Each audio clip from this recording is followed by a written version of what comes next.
Amigos, ¿cómo están?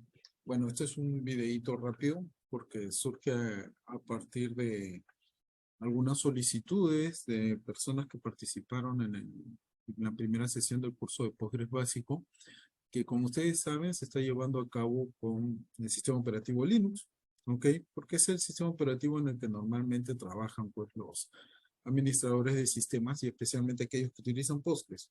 Creo que el 90% o 95% de las bases de datos Postgres montadas para producción están corriendo en un sistema operativo Linux, ¿no?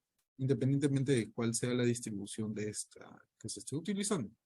Entonces algunos me dijeron, mira, es la primera vez que tengo acercamiento con un sistema operativo de este tipo, así que por favor, a ver si puedes hablar un poquito más o darnos un poquito más de conocimiento de cómo movernos en este sistema operativo, pues porque no lo conocemos, ¿no?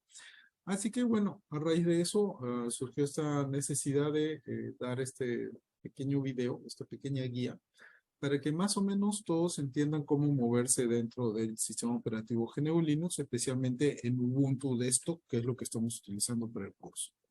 Entonces, para poder avanzar con esta charla, voy a compartir mi pantalla y bueno, básicamente estos son los temas que vamos a ver, ¿no?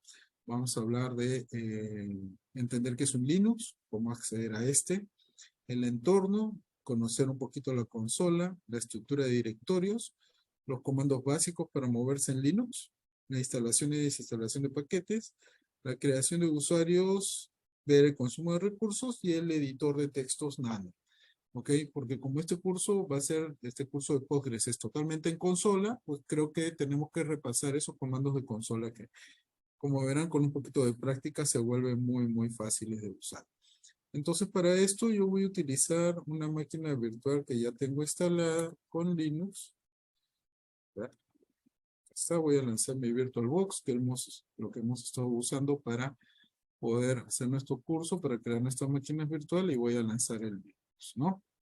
Entonces ya está lanzando.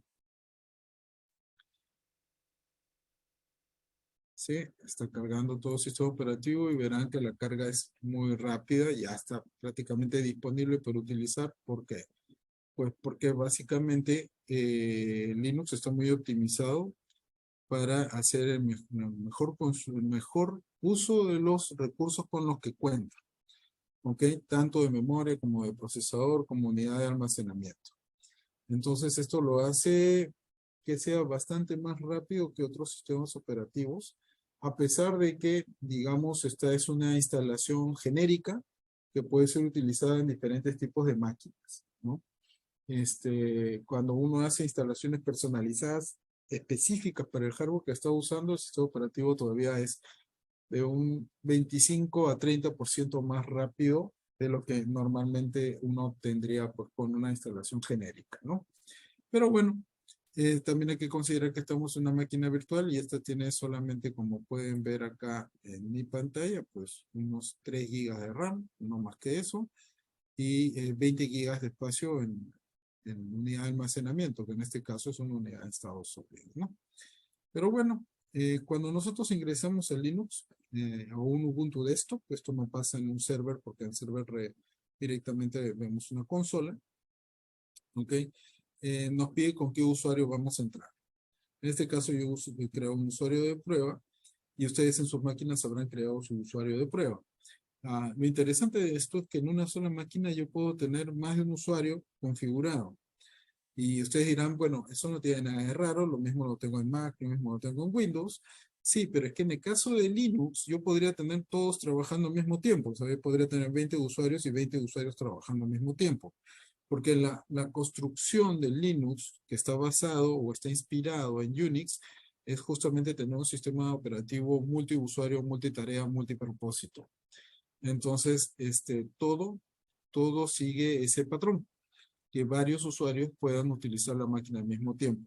Ustedes dirán, pero la máquina puede ser usada por un usuario a la vez, porque un usuario nomás tiene acceso a la máquina, pero, y acá vienen siempre los peros en el mundo de Linux, hay maneras de configurar para que la misma máquina sea utilizada por 2 usuarios o 3 usuarios al mismo tiempo, ya sea por una conexión de red, por una especie de escritorio remoto, o ya sea incluso trabajando en la misma sesión del sistema operativo. Entonces son esas bondades o esas cosas interesantísimas que tiene Linux, que ustedes probablemente las vean en algún futuro todavía algo lejano en algún otro sistema operativo. Pero bueno, vamos a ingresar. Entonces, acá estoy ingresando yo con este usuario genérico que he creado. Y lo primero que quiero que ustedes noten es algo. ¿Ok? Linux es un kernel de sistema operativo. Eso quiere decir que este kernel puede ser utilizado en diferentes tipos de dispositivos. Probablemente los más famosos sean los teléfonos con Android, porque los teléfonos Android tienen por debajo el kernel de Linux para poder manejar todo lo que es la capa de gestión del hardware. O sea, el kernel del sistema operativo, que en este caso es Linux, es el encargado de administrar todos los recursos del hardware. La memoria, el procesador, el teclado, la pantalla, el mouse, no sé, los dispositivos USB, los audífonos que estoy utilizando, todo eso se controla a nivel del kernel. ¿Ok? Y este kernel es tan versátil que puede ser utilizado pues en un computador convencional, en una laptop, en una tablet, en un teléfono celular, en un servidor, en un electrodoméstico como un televisor, una refrigeradora, un Blu-ray, ¿ok?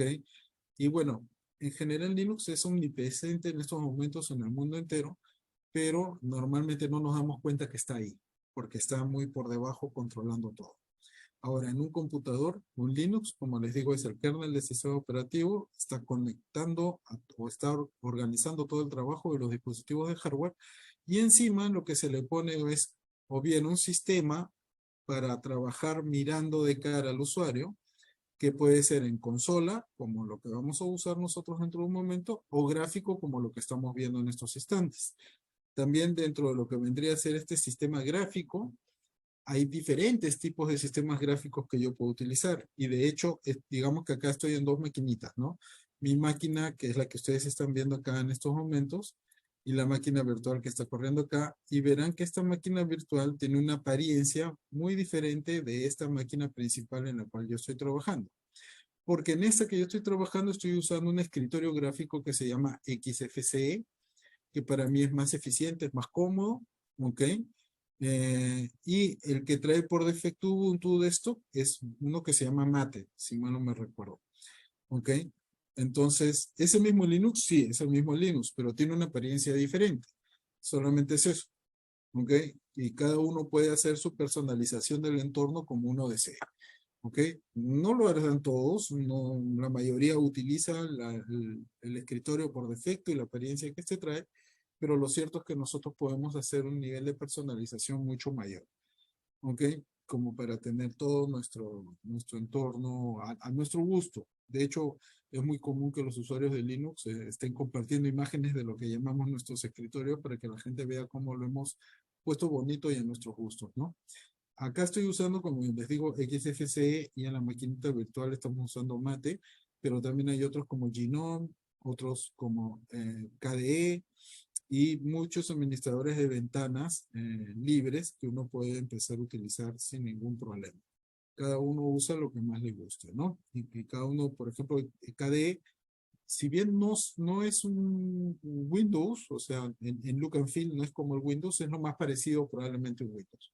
Pero incluso hay escritorios que tienen una apariencia muy cercana a Windows, de tal manera de que el impacto para los usuarios sea menor. Pero en general siempre recomendamos, usa lo que a ti mejor te vaya. O sea, no tienes por qué circunscribirte a utilizar algo que se parece a. La idea acá en Linux es que cada uno se sienta cómodo con su sistema, ¿no?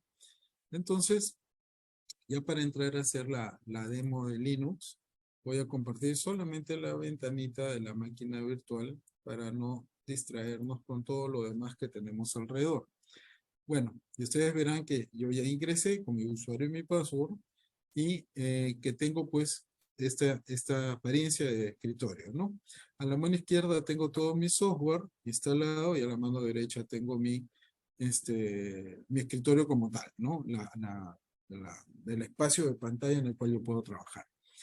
Ahora, por instalación, por defecto, Linux viene casi con todos los elementos necesarios para poder trabajar, ¿no? Tengo mi navegador web, en este caso viene con Firefox, pero también podría instalar Chrome o instalar Chromium. ¿Cuál es la diferencia entre Chrome y Chromium? Bueno, Chrome es de Google Y Chromium es la versión libre de Chrome, que es compilada por la comunidad y que se asegura de tener solamente componentes libres y retirar todos aquellos componentes adicionales que te pone Google para, entre comillas, ayudarte, pero que también podrían ser como que un poquito problemáticos en temas de nuestra privacidad de datos, ¿no?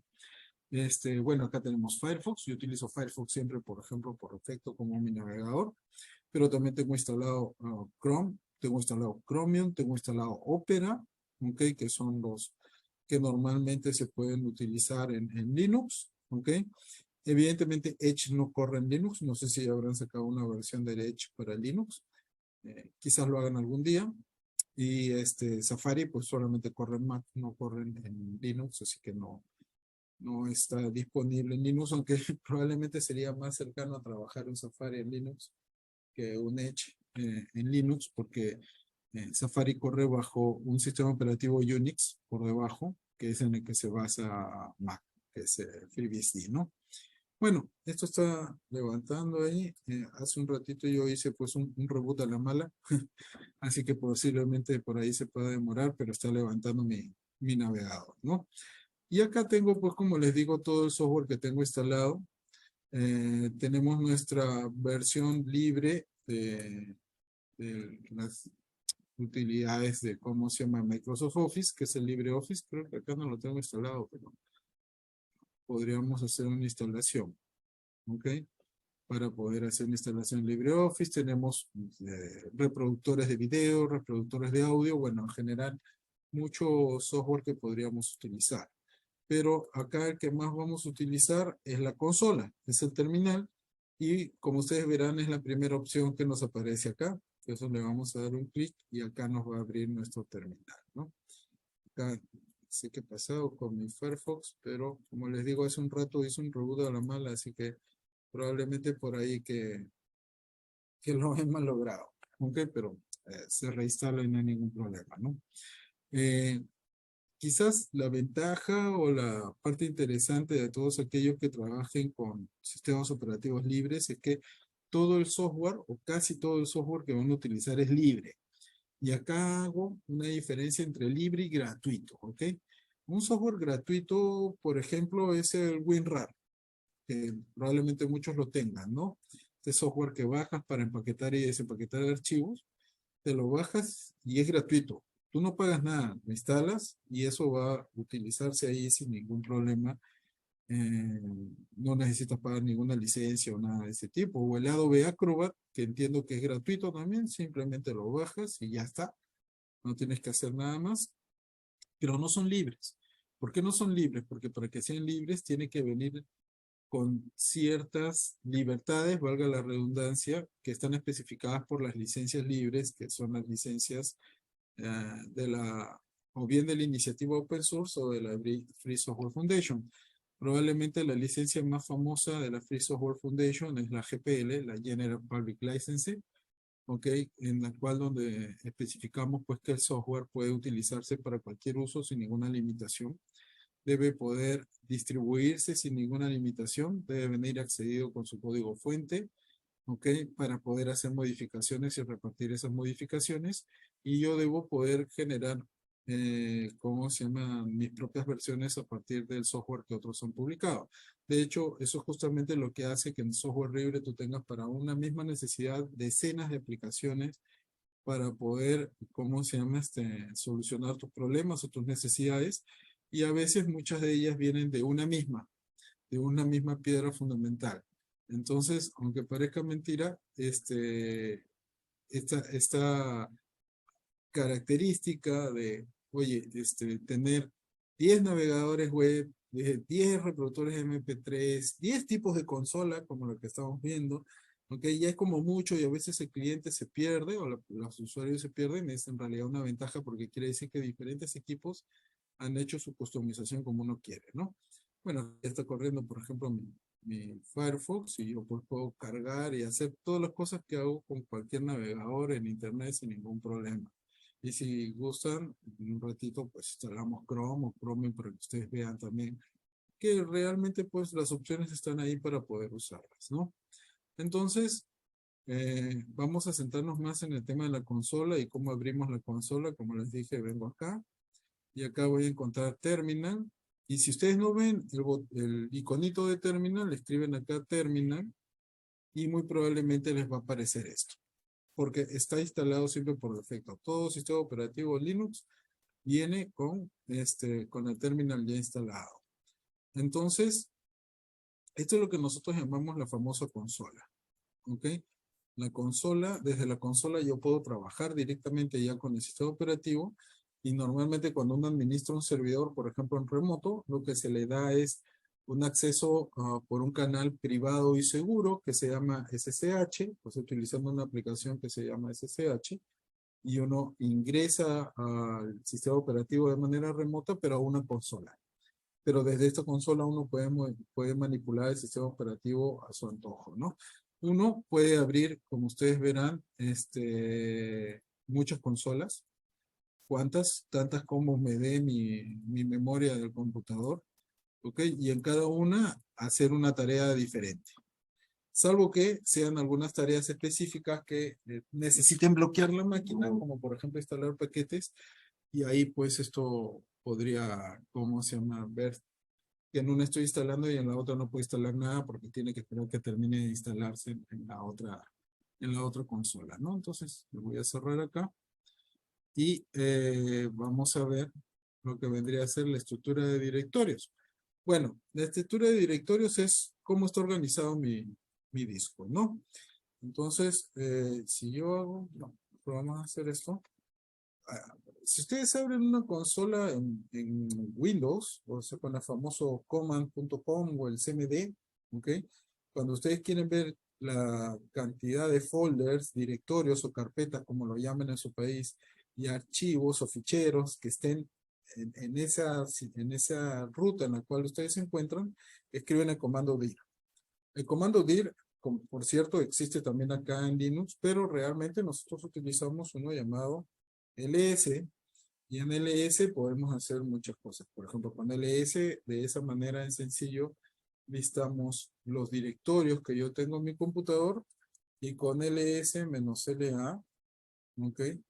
Yo puedo listar muchos más información, o por ejemplo en este caso los archivos ocultos. Los archivos ocultos en Linux los verán así con un puntito por delante, entonces esos no se muestran por defecto. Solamente se muestran aquellos que tienen directamente un carácter como nombre de folder o de directorio. ¿Ok? Y acá está la información de qué permisos se tienen, qué usuario es el dueño, cuánto pesan, cuándo fue creado, ¿no? Cuándo fue la última fecha de modificación. ¿Ok? Eh, Ustedes quieren ver qué tipos de modificadores o de parámetros tiene el comando ls. Esto es casi universal en cualquier comando de Linux. Pueden escribir por ejemplo, el comando con un espacio doble guión y la palabra help, y les va a salir acá. Bueno, acá ha sido bastante grande. Voy a poner acá otro modificador, otro. ¿Ok? Y acá verán todos los parámetros que tiene el comando ls. ¿Ok? Entonces acá ahorita acabamos de ver otro comando en acción, en vivo. Con ls-help, ustedes ven todos los comandos que pueden atribuir a su ls. Y bueno, acá estoy subiendo con la ruedita del mouse y puedo ver todos los parámetros que recibe el ls. Pero si yo quiero verlo de poquitos en poquitos, entonces tengo que meterle otro comando más para poder presentar las cosas, digamos, página por página o línea por línea. Entonces, para eso, pongo el carácter pipe, que es la rayita vertical que ustedes tienen en el teclado y que uno no sabe en qué momento se puede utilizar. ¿Ok? Y la palabra more. ¿Ok? Y con eso ustedes pueden hacer, y estoy presionando Enter acá, pueden ver el resultado del comando línea por línea. ¿Ok? Entonces, con ls, nosotros, ahí para salir, si ustedes quieren, es la letra Q, y ya con eso salimos, ¿no? El Q de Q, ¿no? Queremos ver entonces nuestra estructura de directorios, y bueno, yo estoy acá viendo que tengo 9 directorios: descargas, escritorio, música, público, videos, documentos, imágenes, plantillas y Snap, ¿ok? Pero yo estoy en un determinado entorno que se me ha creado para mi usuario. ¿Cómo sé yo en estos momentos en dónde me encuentro situado? O sea, yo sé lo que está debajo de donde yo estoy parado, pero no sé qué es lo que hay arriba de donde yo estoy parado. Para poder saber, primero que nada, dónde estoy parado, escribo yo el comando pwd. Con pwd me dice el sistema operativo en qué directorio me encuentro yo. En este caso es home test. Quizás lo primero que ustedes estén notando ahí es que, primero que nada, en vez de tener las rayitas, ¿cómo se llama? Los slash convencionales de Windows, ahora los tenemos como backslash. O sea, mirando hacia la otra dirección. Y es que las rutas en Linux y en cualquier sistema de Unix se escriben con los backslash. ¿Ok? Lo otro es que ustedes no están viendo que esté por ahí una letra C o D como normalmente son en Windows, porque en el caso de Linux esas letras C o D no existen. Todo es un gran árbol de directorios y todo pertenece a una sola raíz. ¿Ok? Y si uno monta una memoria USB o monta un disco duro externo, cosas por el estilo, aparecen como otras directorios dentro de una ubicación especial que vamos a ver dentro de un ratito. Entonces, ¿cómo hago yo para subir al siguiente nivel? Porque yo en estos momentos estoy en Home Test. ¿Ok? Si yo quiero subir un nivel, escribo cd punto punto, ¿no? Entonces, ahí yo ya subí y se pueden dar cuenta que el carácter que estaba acá, que es como la pestañita que va encima de la ñ, cambia y ahora dice Home, porque si yo escribo pwd, estoy a nivel de Home. ¿Ok? ¿Y qué tengo dentro de Home? Pues tengo acceso al directorio test, que es donde estaba antes. ¿Cómo hago para entrar al directorio test? Cd test, y ahora volví a entrar al Home y mi usuario, ¿no? Entonces con cd punto punto subo un nivel y con cd el nombre del directorio bajo al nivel donde yo quiero bajar, ¿no? ¿Ok? Pero igual estoy en home, quiere decir que todavía hay un nivel superior. Entonces yo escribo cd punto punto y estoy ya en el nivel superior. Porque si se dan cuenta, ahora el prompt, a esto lo llamamos prompt, cambia a solamente un backslash, y eso quiere decir que es el inicio del árbol, es el inicio de la raíz del árbol. De ahí hacia abajo está todo el sistema operativo en completo. Si quiero ver qué cosa hay debajo, pues acá puedo ver yo todos los diferentes directorios que se encuentran en el raíz del sistema operativo. ¿Ok? De hecho, hay un comando que se llama tree que nos permite ver, no está instalado, lo vamos a instalar dentro de un ratito. ¿Ok? Con ese comando podemos ver el árbol un poquito más bonito, ¿ok?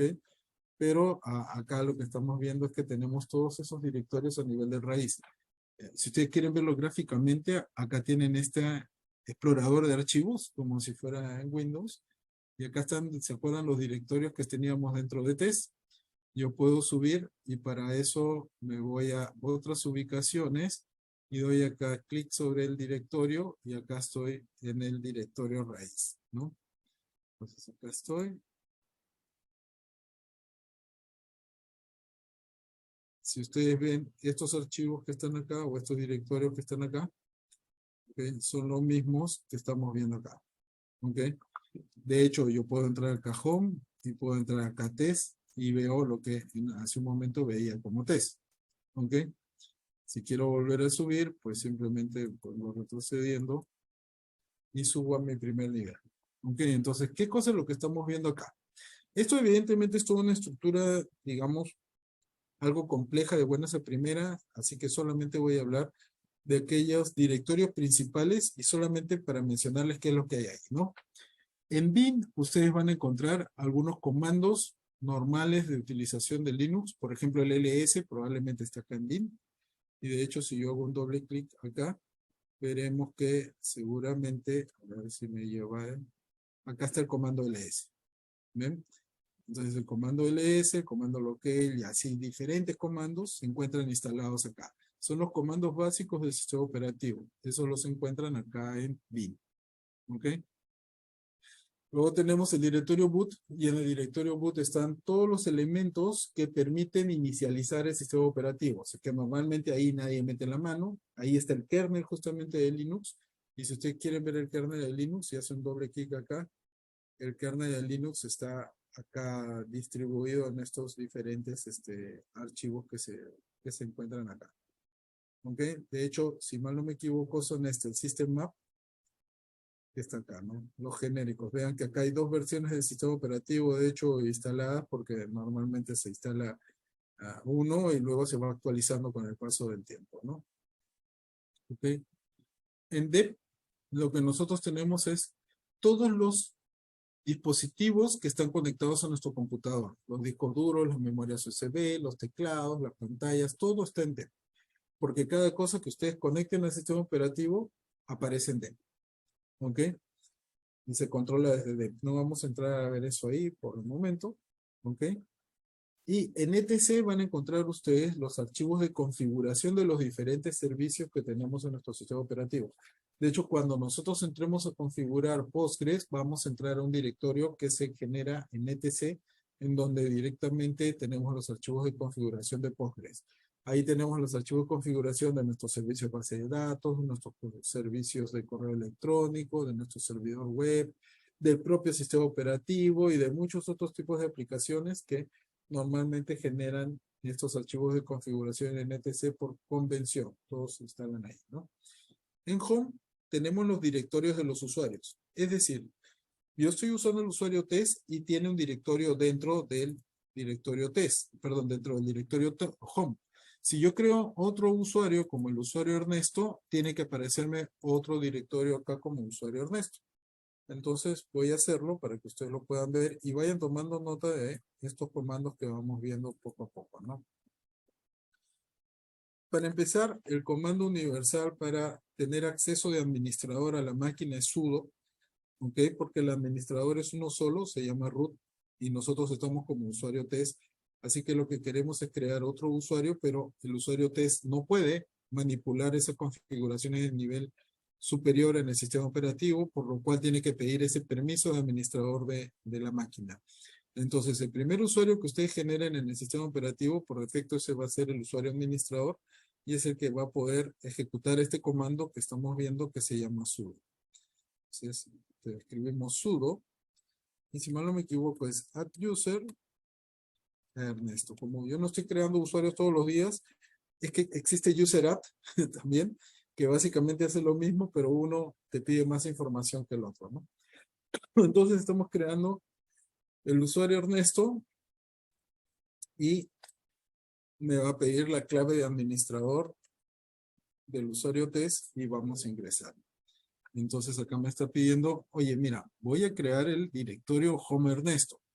En este momento Home Ernesto ya se creó, porque ya recibió la orden, perdón. Esto va a quedar muy bueno en el video.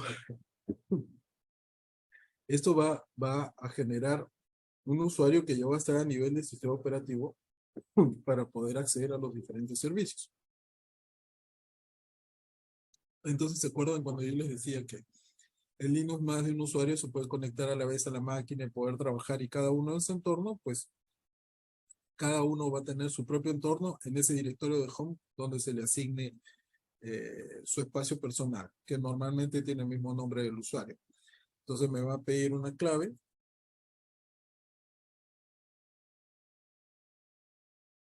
Me va a pedir el nombre completo. Esto lo puedo obviar si quiero, número de habitación, bueno, teléfono de trabajo. Eso es una información adicional, ¿no? Ok, me dice, ¿esta información es correcta? Sí. Y ya está creado el usuario Ernesto. Y ya está creado, como ustedes ven, el directorio Ernesto. Ah, y no puedo ingresar. ¿Y por qué no puedo ingresar? Porque este espacio le pertenece única y exclusivamente al usuario Ernesto, por lo cual el usuario test no puede entrar a manipular lo que tiene Ernesto ahí, a menos que sea superadministrador. Y eso es lo que nos pide. ¿Se acuerdan hace un rato que hice doble clic que me salió una pantallita para escribir mi password? Está presuponiendo que yo soy el usuario administrador y que al momento de ingresar acá tengo que darle la contraseña de administrador para poder ingresar, ¿no? Entonces, así como tengo Ernesto, podría crear el usuario Juan, miren, Ya no me pidió el password administrador porque ya lo tiene cargado en memoria de la anterior vez que ejecuté el comando y ya me pidió, ¿cómo se llama? Ya me creó mi directorio, me está pidiendo la misma rutina de, ¿cómo se llama? De nombre y contraseña y todo lo demás, ¿no? Igual, si puedo ingresar, no puedo porque me dice, no, esto es de Juan. Entonces, Tess no debería entrar a lo de Juan ni a lo de Ernesto. Ernesto no puede entrar a lo de Juan ni a lo de Tess, ni Juan puede entrar a lo de Ernesto ni a lo de Tess, porque cada uno tiene su entorno privado al cual puede ingresar solamente ingresando su usuario. ¿Ok? Eso es una gran ventaja de seguridad en el caso de Linux y hace que, por ejemplo, el tema de los antivirus no tenga mucho sentido en Linux. No digo que no existan, aunque todavía no está demostrado virus como tal, ¿ok? Sino que si Ernesto se infectara, eso no le va a afectar a Juan ni a Tess. Y lo único que hacemos con Ernesto es borrar su usuario, borrar su directorio y el sistema queda limpio nuevamente. La única manera de que el usuario, que la máquina se infecte como tal es que infecte a nivel del root del superadministrador y como verán en ningún momento nosotros hemos ingresado como usuario root para poder manipular nuestro sistema operativo. ¿Ok? Entonces, eso es lo que tenemos nosotros en el directorio root.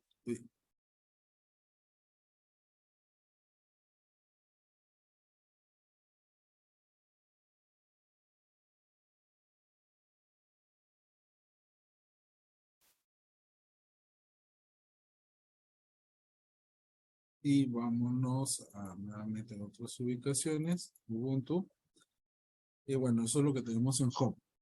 Lib, lib32, lib64, libx32 son los directorios de librerías, como los directorios de DLLs de Windows. Todo eso se distribuye entre estos directorios porque hay librerías antiguas de 16 bits, de 32, de 64 y algunas modificadas de 32 por necesidad, ¿no? Entonces estas se distribuyen entre estos directorios.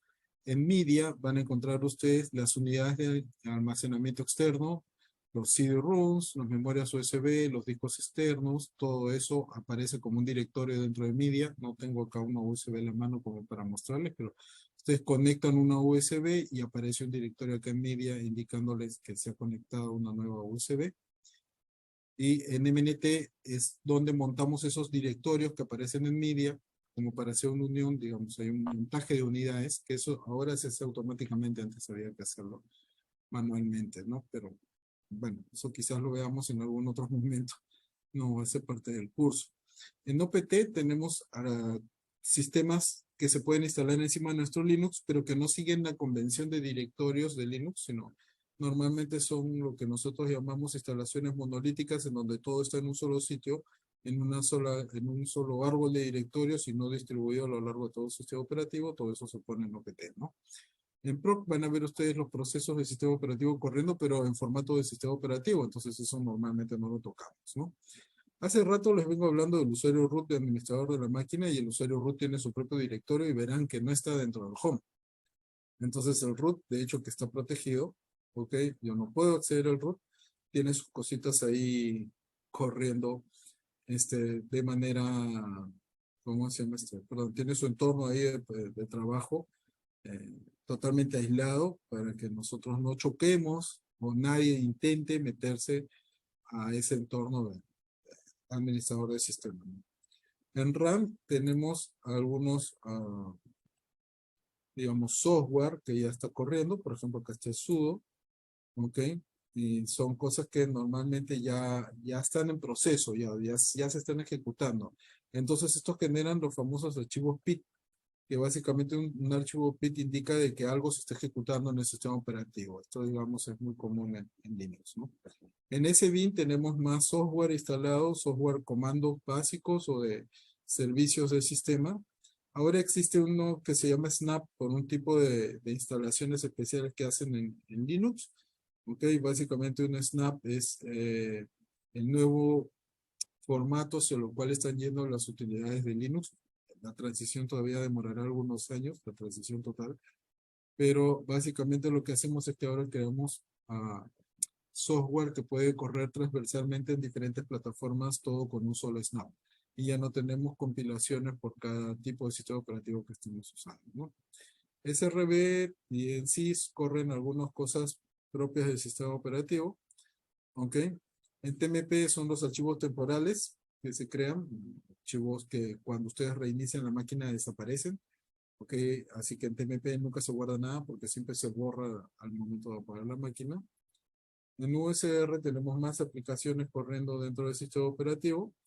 Y en VAR tenemos algunas cosas como, por ejemplo, los archivos de nuestra base de datos estarán ahí.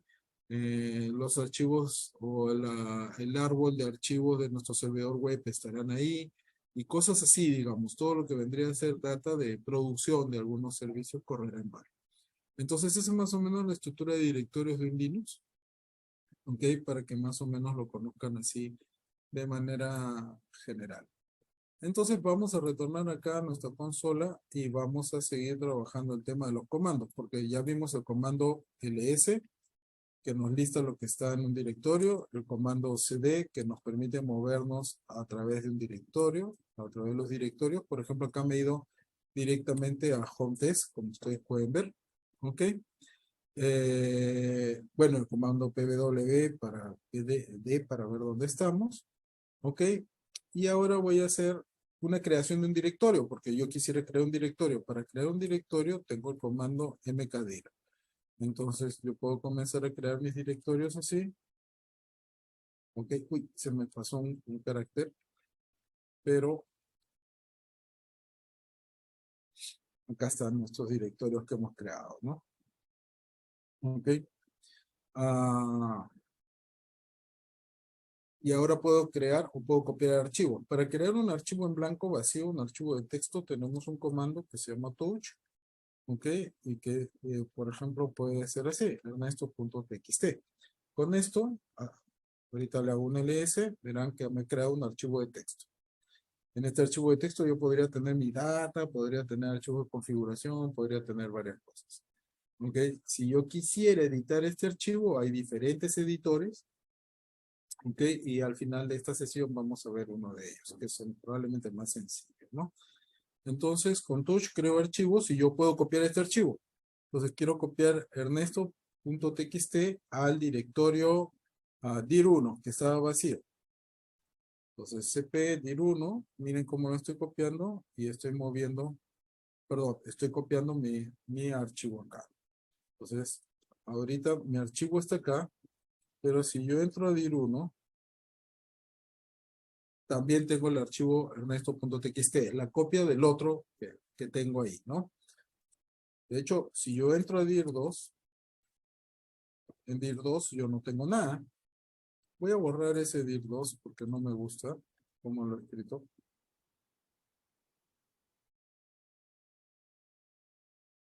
Ok, en dir2 yo no tengo nada.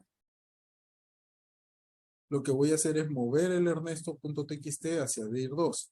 Y acá empiezan algunas diferencias con aquellos que tienen costumbre ya de utilizar consola de comandos de Windows, ¿no? Para moverlo, nosotros tenemos el comando mb ernesto.txt2. Ok, perdón, el comando mb. Entonces yo digo ernesto.txt, muévelo al directorio 2. Ya no lo tengo acá. Y si me voy al directorio 2, lo tengo acá. Ya hace un ratito estaba vacío. Pero MB no solamente me permite mover archivos, sino también renombrarlos. En el caso de Windows existe pues el comando rename, si no me equivoco, rem. Pero en el caso de Linux lo que nosotros hacemos es decirle haz un MB a de ernesto.txt a juan.txt. No lo estoy moviendo de posición, digo, solamente manténlo en la misma posición, pero ahora tiene que tener este nombre. Entonces ahora Ernesto ya desapareció y existe juan.txt, como ustedes pueden ver. Ok, entonces esa es una diferencia, por ejemplo, con el caso de Windows, ¿no? Entonces ya vimos cp para copiar, mb para mover o renombrar, y evidentemente ahora nos falta borrar archivos. Entonces para borrar archivos tenemos el comando rm. Rm, por ejemplo, juan.txt, y ahora el directorio está vacío. ¿Ok? Entonces ahora a lo mejor yo quiero borrar el directorio. Entonces para borrar el directorio, tengo RM, ahí, tengo RM, que se me queda pegado el teclado, pero no me acostumbro a trabajar con este teclado. ¿Ok? Y el nombre del directorio que quiero borrar. Y me dice, oye, dir2 es un directorio, no lo puedes borrar como si fuera un archivo. Entonces, para poder borrar un directorio, yo tengo que hacer un rm menos rf y el nombre del directorio. ¿Ok? Y con esto voy a borrar todo el directorio y el posible contenido que tenga. Entonces, ahora si yo pido mi listado de directorios, ya no existe dir2, ¿no? Menos rm menos rf, dir1, y ya no existe dir1. ¿Ok? Cosa importante. Si ustedes utilizan RM con RF para borrar un directorio y todos esos archivos que están dentro de ese directorio, luego recuperarlos no es que sea imposible, pero es una tarea complicada. No es tan sencillo como en Windows. Ahí sí tendríamos que mencionarlo. No es tan sencillo como un Windows que está corriendo en el sistema de archivos FAT. Los sistemas de archivos, en el caso de Linux, son un poco más complejos. Entonces, borrar un archivo, si ustedes borran un archivo por error, ¿ok? Lo primero que hay que hacer es congelar la máquina, nadie debe utilizarla y alguien especializado ya debería empezar a utilizar software de recuperación de archivos, pero la posibilidad o la cantidad de archivos que se puedan recuperar es posiblemente muy bajita, ¿no? ¿Ok? Entonces ya vimos, digamos, los comandos principales para movernos en la consola y es mucho de lo que vamos a utilizar en estas sesiones del curso de capacitación de Postgres, ¿no? Vamos a instalar paquetes. Por ejemplo, la anterior vez, quise correr este comando, ¿no? Que se llama tree, me dice no, tree no está, no existe, tienes que instalarlo. Y para eso incluso, el mismo Linux me dice, acá está el comando que tienes tú que correr para instalar tree. Puedes instalarlo como snap o puedes instalarlo por apt. Yo normalmente instalo todo por apt, así que voy a decirle que instale el comando tree. Entonces, acá va a ser lo que se llama la revisión de dependencia de archivos, que básicamente es ver qué necesita realmente instalar para que tree pueda correr. Porque en el caso de Linux, normalmente los paquetes dependen de otros paquetes que estén instalados para poder funcionar. Entonces el sistema de instalación es tan versátil, dinámico, organizado, que cuando tú instalas algo, él verifica si todo lo que tiene está al día o está presente para poder instalarlo. Y si no está instalado paquetes base para que el nuevo paquete funcione, lo instala de manera automática y acá te avisa. De hecho, hizo su comprobación, vio que no necesitaba nada más que bajar el comando tree y ahora el comando tree está acá disponible y por ejemplo acá podemos ver desde el sitio donde estamos parados, ¿ok? Cuáles son todos los directorios que tenemos dentro de nuestro entorno de home, ¿ok? Y como verán, hay directorios dentro de directorios dentro de directorios, ¿no? ¿Ok? Entonces, así instalé el comando tree y también puedo desinstalarlo como sudo apt purge tree. Y con esto borramos totalmente el archivo y todo lo que pueda haber instalado. Entonces, deseo continuar. Si, por ejemplo, borrar un archivo hace que otro, o borrar un software hace que otro deje de funcionar, acá te va a advertir. Ojo, te estás borrando este software, pero eso va a impactar en otro. Perfecto, tú tomas la decisión de si lo borras o no lo borras, ¿no? Ok, pero el sistema operativo te advierte. Entonces ya quité el tree y el tree ya no está. Dice, no, no existe. Quizás estuvo en algún momento, pero ahorita ya no está. ¿Lo quieres volver a tener? Bueno, vuelve a instalar. Sudo apt install tree. Y ahora sí instalamos. Ok, lo baja, lo configura y ahora ya está disponible.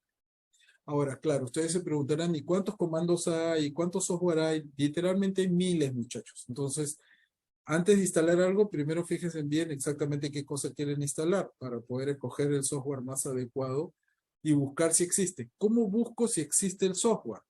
Porque podría haber en una distribución de Linux y en otra no. Pues simplemente con este comando apt-cache search, y por ejemplo voy a buscar este paquetito que yo siempre instalo que se llama htop para poder ver el consumo de recursos en mi sistema. Entonces, busco si existe htop y ahí me va a decir, sí, mira, acá está htop, pero no solamente está htop, sino está bashtop, betitop, digamos, comienzo a buscar algunos que son más o menos parecidos, ¿no? Entonces, pero también, por ejemplo, si yo busco PHP, que es el famoso lenguaje de programación, me va a pasar esto. Un montón de paquetes de PHP y ustedes dirán, ¿y ahora cuál es? Pues, ¿no? Porque estoy viendo un montón acá y yo quiero instalar a lo mejor el PHP, no sé si todavía existe el MyAdmin. Ok, sí, veo que acá está PHP MyAdmin, que es para gestionar una base de datos MySQL de una página web. Ok, entonces, para poder hacer una búsqueda más sencilla, nuevamente le ponemos acá a nuestro Py y acá ponemos grep y myadmin, por ejemplo, ¿no? Entonces, primero voy a buscar todo aquello que sea PHP y luego todo aquello que diga myadmin. Y como ustedes verán, acá aparecen todos aquellos paquetes que dicen que tienen la palabra myadmin dentro del nombre. ¿Ok? Entonces, por ejemplo, acá ya ubiqué mi paquete. Vamos a suponer que estaba buscando el paquete htop. Entonces, instalo mi htop. Copio simplemente los nombres que están acá. ¿Ok?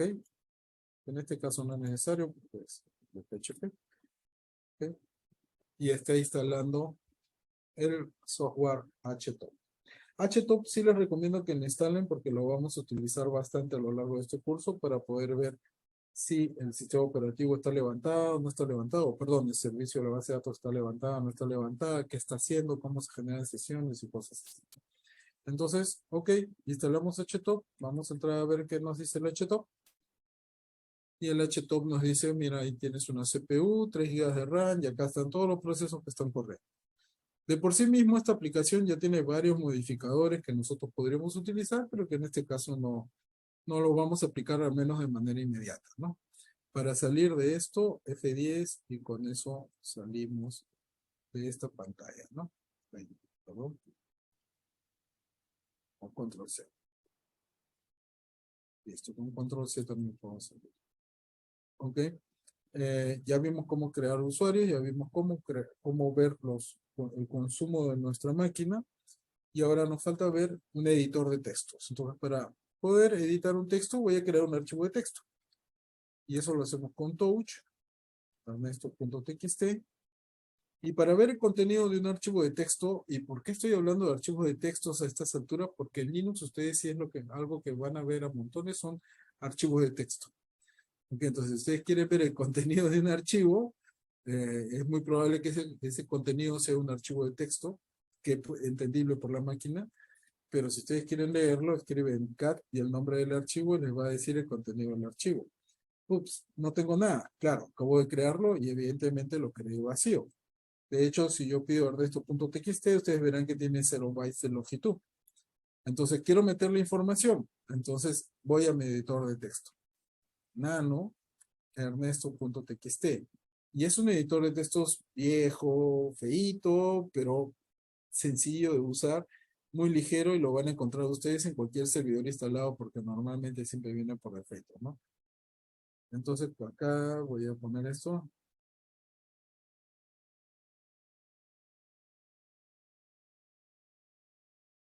Y para grabar mi contenido, control X para salir, me dice si es que quiero guardar las modificaciones, sí, y listo, ya está. Ahora quiero ver el contenido. Nuevamente hago mi cat del nombre del archivo y acá está el contenido. Quiero modificarlo. Bueno, vuelvo a entrar al archivo. Más líneas. Y de hecho puedo borrar líneas, puedo juntar todo. Bueno, todo lo que quisiera yo hacer con un archivo de texto, ¿no? Nuevamente, porque creo que lo hice muy rápido. Control X para salir. Deseo guardar el archivo, sí. Nombre del archivo, confirmo que el nombre del archivo va a ser ernesto.txt y ya está grabado. Entro y veo, ya ernesto.txt ya tiene 85 bytes de longitud. Puedo imprimir en pantalla, que es lo que tengo, Y acá está el contenido de mi archivo de texto. Y listo. Así es como funciona este editor de texto, que tiene buscador, que tiene reemplazar y varias otras cosas más, pero que ahorita no nos vamos a complicar la vida porque este no es un cursito de editores de texto. ¿Ok? Bueno, esos son los pasos iniciales en un Linux, son los pasos más sencillos que ustedes pueden ejecutar. No hay ningún problema. Si ustedes quieren, pueden instalar más software, pueden instalar software gráfico. Estábamos hablando hace un rato de instalar, por ejemplo, Chrome. Y les hablaba que existe un Chromium, que es la versión libre, de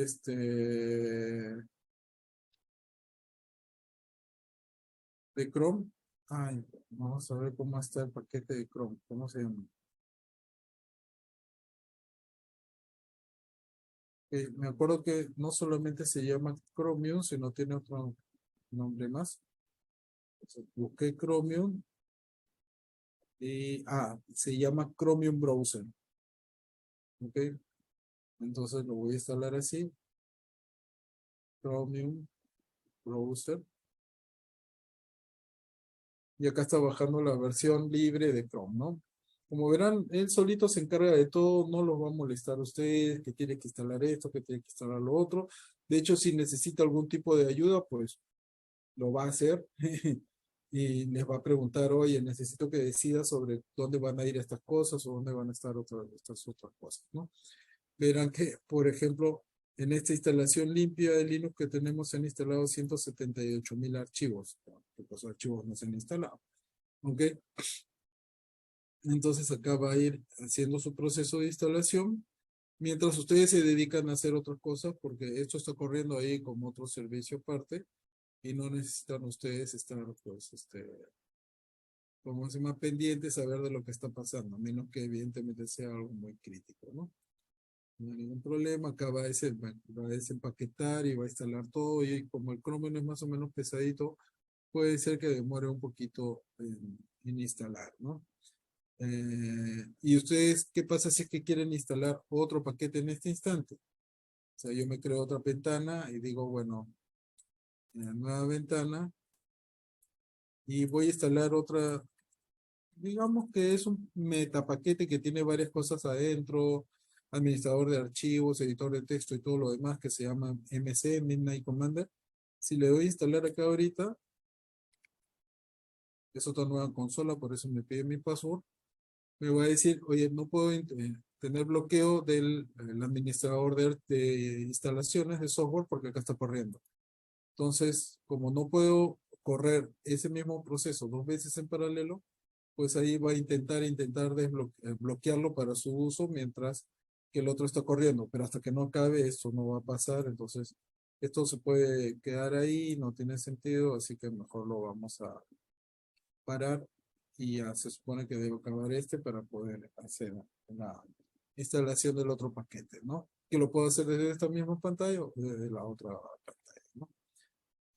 Bueno, eso sería todo, amigos. Creo que no hay mayor complejidad y esto que les ayude un poquito a moverse en Linux, ¿no? Que ya terminó de instalar el Chrome justo mientras estábamos hablando. Y de hecho, bueno, acabo de llamar al menú y verán que acá ya aparece el simbolito del Chrome, en este caso el Chromium, y ya podemos levantarlo de ahí hasta el Chrome. Hace poco estaba leyendo que consideran a Chromium más seguro que Chrome porque le han quitado todas las librerías medias espías que tiene Google en su navegador, ¿no? Bueno, amigos, eso sería todo en este videito. Lo estamos colgando hoy lunes por la noche y espero que, o el martes tempranito, y espero que le puedan dar una revisadita antes de la sesión del día de mañana. ¿Ok?